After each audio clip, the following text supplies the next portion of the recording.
Yes, hello mga ka-Lipers. Flex ko lang yung aming update sa ating pong liga na sinalihan ng Lipers Egg Incubator Mangkagwa.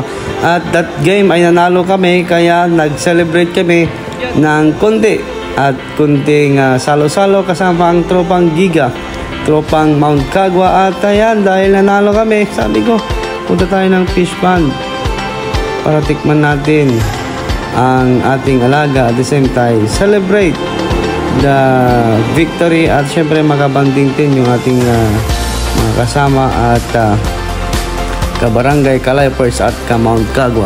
At ito ay nasa 3 months pa lang yung aming tilapia, pero sige na, ay susubukan na natin dahil pag ganitong size matamis-tamis na ang luto, lalo na pag tinuno. At hindi pa rin mawawala yung walang kamatayan nating Itik Pinas or yung ating pong pato na kasama sa ating pong kakainin mamaya. At flex natin yung mga nakuha nating mga tilapia na siyang ipapaksiw. At ayan, gagamitin na natin yung ating yung ating pong Majestic electric fan. Anyway, yan na yung tropa sana all. Kasi that time talagang bawal muna ang alak sa akin dahil na medyo hindi maganda ang pakiramdam natin. But anyway, yan na, enjoy laban natin. At ayan si Generwin. Anyway, ayan o, nagimasan. Tapos sa dapay tukmam na pinalkan, dapay mangga kaano ang masuya ni Bari ni Badi di kakan. At ito yung favorite brand ng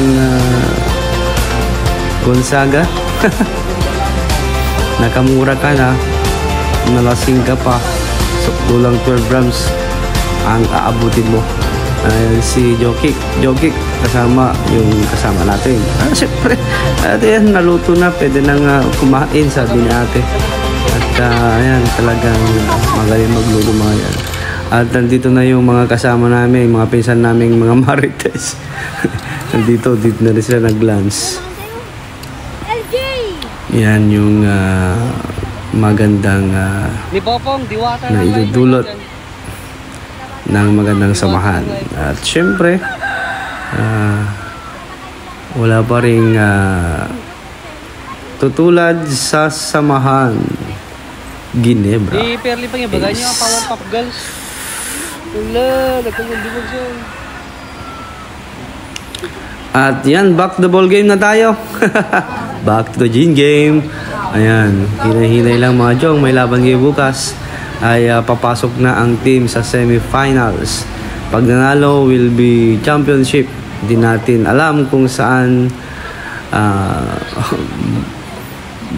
makakarating ang team natin, kasi lahat ng laro namin dyan ay do or die. Talagang pag natalo na, laglag na sa liga. At ayan ay ating pong Peking duck, one of my favorite. Walang makakatulad sa sarap ng Peking duck. That's all mga boss.